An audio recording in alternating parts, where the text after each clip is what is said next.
Si vous entendez cette histoire, c'est qu'il est déjà trop tard pour quelqu'un. Le diable ne surgit pas dans la fumée. Il ne crie pas. Il ne frappe pas violemment. Il attend. Il observe. Et quand vous êtes seul, fatigué, brisé, il parle doucement. Et si vous répondez, il entre. La première chose que j'ai ressentie en entrant dans cette maison, ce n'était pas la peur. C'était le silence. Un silence épais. Collant. Comme si les murs écoutaient avant de décider s'ils allaient me laisser respirer. La maison était isolée. Entourée d'arbres morts. Personne à des kilomètres. Parfaite pour cacher un cri. Les nuits ont changé très vite. Je me réveillais toujours à la même heure. 3h17. Toujours. Et à chaque fois, j'entendais quelqu'un marcher dans le couloir. Pas courir. Pas se cacher. Marcher.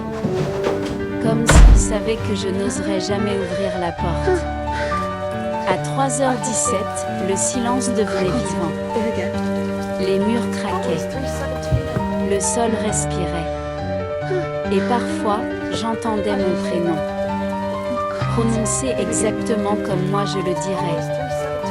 Quand j'ai trouvé la trappe du sous-sol, j'ai compris que quelqu'un avait déjà essayé de l'arrêter. Des chaînes. Des symboles religieux gravés à la hâte. Des prières inversées. Et cette phrase, gravée profondément, elle lui répond pas. Cette nuit-là, quelque chose a frappé sous mes pieds. 3 coups. Puis une voix. La mienne. Après ça, la maison a cessé de chuchoter. Elle parlait. Dans les murs. Dans l'eau des tuyaux. Dans mes pensées. Elle connaissait mes fautes. Mes regrets. Les choses que je n'avais jamais dites à personne. Et elle ne me criait pas dessus. Elle me consolait. Le miroir a été le point de rupture. Je me regardais, et mon reflet ne me suivait plus exactement. Il souriait quand je ne souriais pas. Et un soir, il m'a parlé avant moi. Tu as laissé la porte entr'ouverte. Je me réveillais blessé. Griffé. Couvert de symboles tracés dans ma chair. Je ne dormais plus vraiment. Je disparaissais. Et quand je revenais à moi, la maison semblait plus calme. Comme rassasiée. Le journal du prêtre disait la vérité. Ce n'était pas une possession ordinaire. La maison était l'entité. Un démon trop ancien pour être chassé. Elle ne voulait pas mon âme.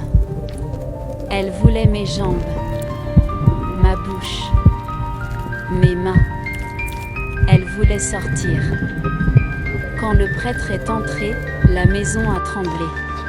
Je t'ordonne de sortir! Au nom du Père, du Fils et du Saint-Esprit! Il a levé sa croix, et la voix a ri à travers ma gorge. Je n'ai jamais revu le prêtre.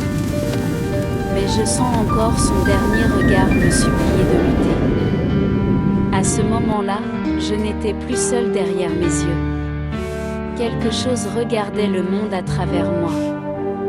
Il apprenait. Il testait. Le démon Et parle il à murmurait travers sans lui. cesse. Encore La un peu. possession La est maison a complète. brûlé cette nuit-là. Les flammes montaient trop haut. Trop vite. Les voisins ont entendu des cris. Puis des rires. Et une silhouette est sortie du feu. Sans brûlure. Sans peur. Sans ombre. On a retrouvé cet enregistrement dans les décombres. Moi, je marche encore quelque part. Et parfois, dans une maison trop silencieuse, à 3h17, je murmure un prénom. Si vous m'entendez, ne répondez pas. que maintenant, je sais comment entrer. Si tu entends cette histoire jusqu'au bout, c'est que quelque chose t'a laissé faire. Le mal ne crie pas toujours. Parfois, il prie. Et quand il commence à prier avec ta bouche, tu n'es déjà plus seul. Je n'étais pas revenu dans ce village depuis 17 ans. Pas par choix. Par oubli volontaire. Dès que j'ai franchi le panneau rouillé à l'entrée, j'ai senti cette impression familière, celle d'être attendu. Les rues étaient vides. Les maisons fermées. Mais quelque chose me reconnaissait. Au centre du village, l'église se dressait encore. Condamnée. Muette. Enfin, c'est ce que je croyais. La première nuit, je me suis réveillée en sursaut. Pas à cause d'un bruit, mais à cause d'une sensation. Mes lèvres bougeaient. Je priais. Une prière lente, récitée à l'envers. Je n'entendais pas la voix. Je la sentais vibrer dans ma gorge. Quand j'ai repris le contrôle, mes genoux touchaient le sol. Et ma bouche avait d'un goût de sang. Chaque nuit, la même chose. Toujours à 2h46. Je me réveillais agenouillée. Essoufflée. Comme après un effort. Et dans le silence, une présence restait. Pas hostile. Pas pressée. Patiente. Je suis entrée dans l'église au matin. Sous l'autel, une trappe dissimulée. Scellée par des chaînes bénites. Gravée dans la pierre, une phrase que je n'avais jamais apprise, mais que je comprenais pourtant. Il ne faut pas l'enfermer. Il faut l'empêcher de parler. Quand j'ai posé la main dessus, j'ai répondu à une voix. Avant même de l'avoir entendue. Dans la sacristie, le miroir était fendu. Tu es mort à l'intérieur, je suis le seul qui reste. Moi, je ne bougeais pas. Ses lèvres murmuraient. Tu es vide. Ses yeux étaient Tu es vides. mort à l'intérieur, je suis le seul qui reste. Et quand il a souri, j'ai senti quelque chose sourire aussi derrière mes dents. Mais tu n'entends pas. Les phrases sont apparues sur mon corps. Des prières. Des invocations. Elles disparaissaient à l'aube. Mais la douleur restait. Je n'étais plus un croyant. Je n'étais plus un homme. J'étais un passage. Le carnet du prêtre disait la vérité.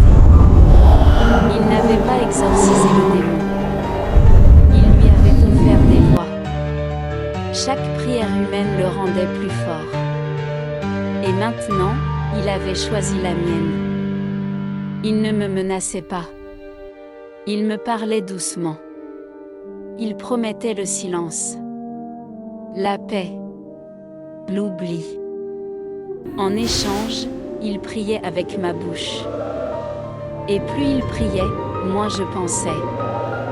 Je me suis réveillée dans l'église. Les bougies allumées. La cloche sonnant seule. Les bancs remplis de silhouettes sans visage. Et moi, au centre. Récitant une prière qui n'était destinée à aucun Dieu. Quand j'ai essayé de crier, il a parlé. Avec ma voix. Mes souvenirs. Mes peurs. Il ne me possédait pas. Il me remplaçait. J'ai gravé mon prénom sur ma poitrine. Pour me souvenir. Au matin, le nom avait changé. Aujourd'hui, l'église est ouverte. Chaque nuit, quelqu'un prie. Si une voix douce t'invite à répondre, ne prie pas. Ne parle pas. Parce que maintenant, il sait prier avec la tienne. Je ne dormais pas. Je sais ce que tu vas penser. Que j'ai dû confondre. Que c'était un rêve. Une paralysie du sommeil. Mais je te le répète, je ne dormais pas. Quand il est entré, j'étais parfaitement réveillée. Tout a commencé par des nuits trop longues. Je restais allongée, les yeux ouverts, à fixer le plafond. Le silence était si dense que j'entendais mon propre sang circuler. Mon corps voulait dormir. Mais quelque chose me retenait. Comme si fermer les yeux était devenu dangereux. Chaque nuit, la même heure. 3h33. Le réveil ne bougeait plus. Les secondes semblaient hésiter, puis disparaître. À cette heure-là, j'ai senti un poids sur ma poitrine. Pas une douleur. Une présence. Et une pensée, très claire, qui n'était pas la mienne. Ne t'endors pas, elle ne criait pas. Elle murmurait, doucement, comme quelqu'un qui me connaissait depuis toujours. Elle commentait mes gestes, mes souvenirs, mes regrets. Elle savait des choses que je n'avais jamais dites à personne.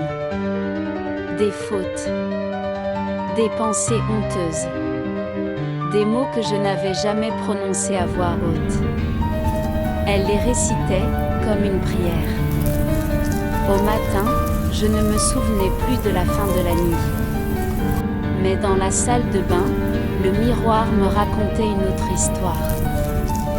Mes yeux étaient rouges, mes lèvres sèches, et sur mon bras, une marque violacée.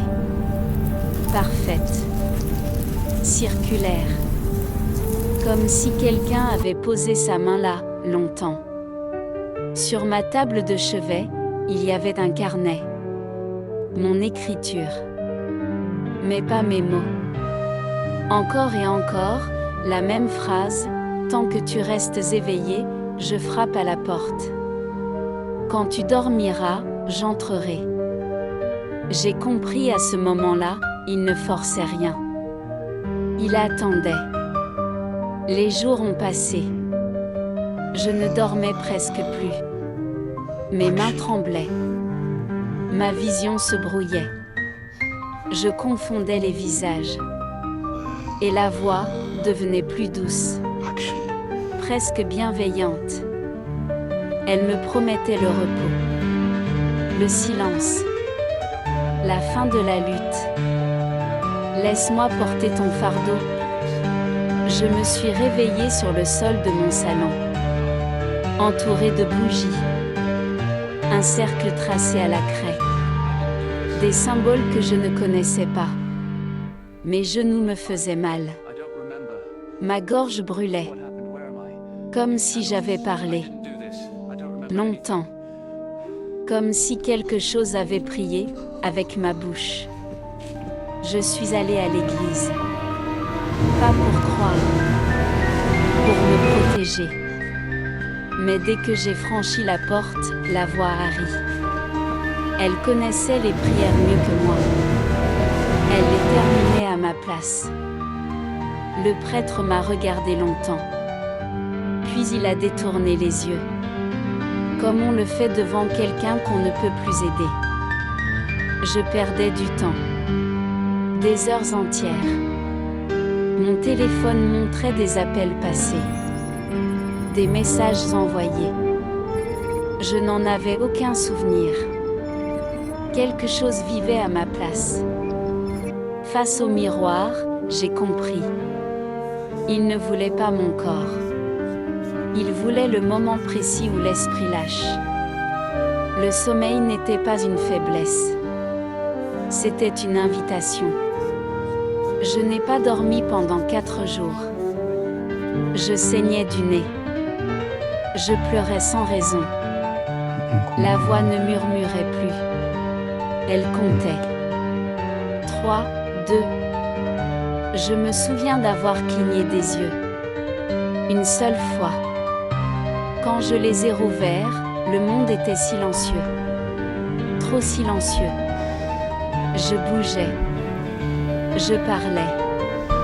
Je respirais. Mais ce n'était plus moi qui décidais. Si tu écoutes cette histoire tard le soir, et que tu luttes pour rester éveillé, ne cède pas. Parce que maintenant, il ne frappe plus à ma porte. Il attend derrière la tienne.